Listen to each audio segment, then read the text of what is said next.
दोस्तों लगभग पिछले 3 महीनों से 306 एप्लीकेशंस, चीनी एप्लीकेशंस को बैन किया जा चुका है, जिसमें टिकटॉक जैसे पॉपुलर टिकटॉक, यूसी ब्राउज़र, ये सारे जो पॉपुलर एप्लीकेशंस है वो उसमें मौजूद थे।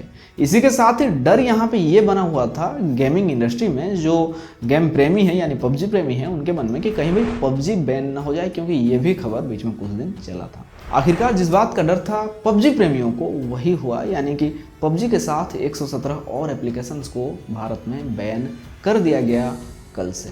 ऐसे में दोस्तों बहुत से लोगों के मन में ये सवाल है, बहुत से लोगों का ये राय है कि ये भारत सरकार की गलती है, यहाँ पे ऐसा नहीं होना चाहिए था, क्योंकि पबजी जो है वो चीनी कंपनी नहीं है, पबजी साउथ कोरिया की कंपनी है। बात सही है, ऐसा ही है। पबजी चीनी कंपनी ना होते हुए भी क्यों उसे बैन किया गया है, दरअसल असलियत कुछ और है। आइए जानते हैं क्या है, लेकिन उससे पहले अगर आप इस चैनल पर नए हो तो चैनल को सब्सक्राइब करके बेल नोटिफिकेशन को ऑन जरूर करें, हर रोज इसी तरह एक नई जानकारी के लिए।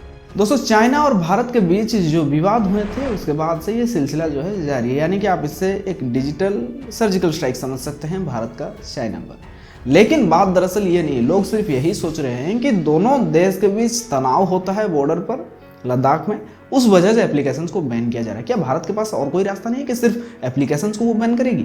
नहीं, इसके पीछे एक असलियत है, मैं आपको यहाँ पे बताऊँ।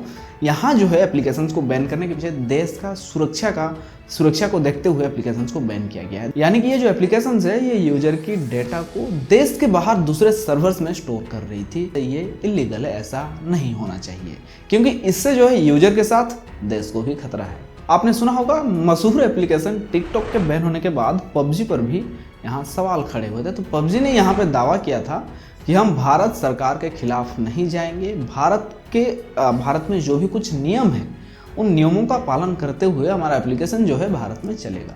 लेकिन उनका ये दावा भी यहाँ कुछ नहीं कर सका, आखिरकार इससे भी बैन होना पड़ा। बहुत से लोगों के मन में ये सवाल है कि पबजी साउथ कोरिया की कंपनी होने के बावजूद इससे भारत में बैन क्यों किया गया। तो आपके सवाल का जवाब है कि यहाँ पे मायने नहीं रखता है कि वो किस देश का है।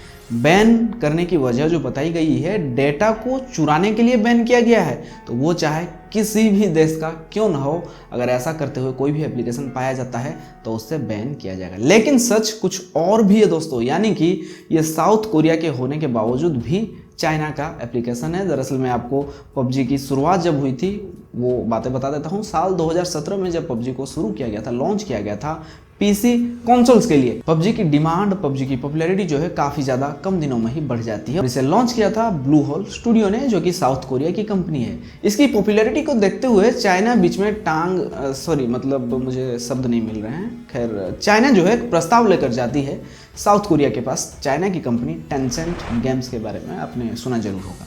तो ये जो है प्रस्ताव लेकर जाती है कि हम इसे चाइना में लॉन्च कर सकते हैं, लेकिन सिर्फ हम करेंगे, यानी कि आपको हमारे जरिए से चाइना में लॉन्च करना होगा। और चाइना की पॉपुलेशन जो है वो कुछ कम नहीं है, तो ऐसे में साउथ कोरिया सोचता है, यानी कि ब्लू होल स्टूडियो सोचता है कि भाई चलो फ़ायदे में है, जाहिर सी बात है ज़्यादा लोग तो ज़्यादा इस्तेमाल होगा, तो जाहिर सी बात है ज़्यादा प्रॉफिट होगा। ऐसे में इस गेम को लॉन्च किया जाता है टेंसेंट के जरिए से चाइना में। इसके साथ ही टेंसेंट एक मोबाइल एप्लीकेशन जिसका नाम है पबजी मोबाइल वो लॉन्च कर देती है, यानी कि बना देती है। तो दोस्तों यहाँ पे मैं आपको बताना चाहूँगा, जब ये पीसी के लिए था, कंसोल के लिए था, तो हर किसी के लिए ये संभव नहीं था, क्योंकि पीसी जो है वो घर पर रहता है या फिर ज़्यादातर लोगों के घर में भी नहीं रहता है। तो ऐसे में बहुत से लोग जो है इस गेम से बच रहे थे। लेकिन जब जियो आया तो जियो आने के बाद स्मार्टफोन जो है भारत में काफ़ी तेज़ी से फैल गए। तो ये गेम जो है चाइना के साथ में भारत में काफ़ी तेज़ी से फैल गया, पॉपुलर हो गया, क्योंकि ये स्मार्टफोन गेम अब बन चुका था। तो यहाँ पे गेम प्रेमियों का पहली पसंद जो थी वो 90% गेम प्रेमियों का पहली पसंद पबजी मोबाइल था। हालांकि पबजी को लेकर के बहुत से सवाल खड़े हुए, बहुत से सुसाइड केसेस आए, बहुत से मर्डर केसेस आए, लेकिन फिर भी जो है पबजी जैसा चल रहा था वैसा ही चलने लगा। और इसके बाद टेंसेंट 10% की स्टेक खरीद लेती है ब्लू होल में, यानी कि अब ये दोनों पार्टनर बन चुके थे, यानी कि अब पबजी मोबाइल का मालिक जो है वो टेंसेंट यहाँ पे था, यानी कि एक चीनी कंपनी। अब भाई आपको असली मुद्दे पर मैं लिए चलता हूँ। इन एप्लीकेशंस का बैन का सिलसिला जो शुरू हुआ है, हर एक एप्लीकेशन के पीछे वजह मकसद जो है ये है कि साल 2017 में चाइना में एक कानून बना जिसके तहत इस तरह की चीज़ें, यानी कि ये एप्लीकेशन से आप ले लीजिए, ये जो है चाइनीज इंटेलिजेंस के साथ कोऑपरेट करना इनको जरूरी था इस कानून के बाद। यानी कि अगर चाइनीज गवर्नमेंट चाहे तो वो दुनिया में किसी भी चाइनीज यूजर की डेटा को हासिल कर सकती है और अपने फायदे के लिए उसका इस्तेमाल भी कर सकती है। और साइबर सिक्योरिटी एक्सपर्ट्स का ये दावा है कि ऐसा किया नहीं जा सकता है बल्कि किया जा रहा है, यानी कि चाइना अपने एप्लीकेशंस के जरिए यूजर की डेटा को हासिल करती है और उनका इस्तेमाल भी करती है। तो ऐसे में मुझे नहीं लगता है दोस्तों कि पबजी को लेकर आपके मन में कोई शौक या फिर कोई दुख होगा, क्योंकि मुझे लगता है आप एक गेम प्रेमी हो सकता है, लेकिन उससे पहले आपको देश प्रेमी भी होना पड़ेगा।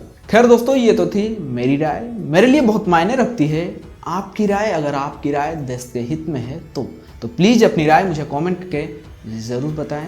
वीडियो अच्छा लगे तो वीडियो को लाइक करें, वीडियो को दूसरों के साथ ज़रूर शेयर करें। चलता हूँ, फिर मिलूंगा एक और नई जानकारी के साथ। तब तक के लिए टेक केयर, बाय बाय, जय हिंद, जय भारत।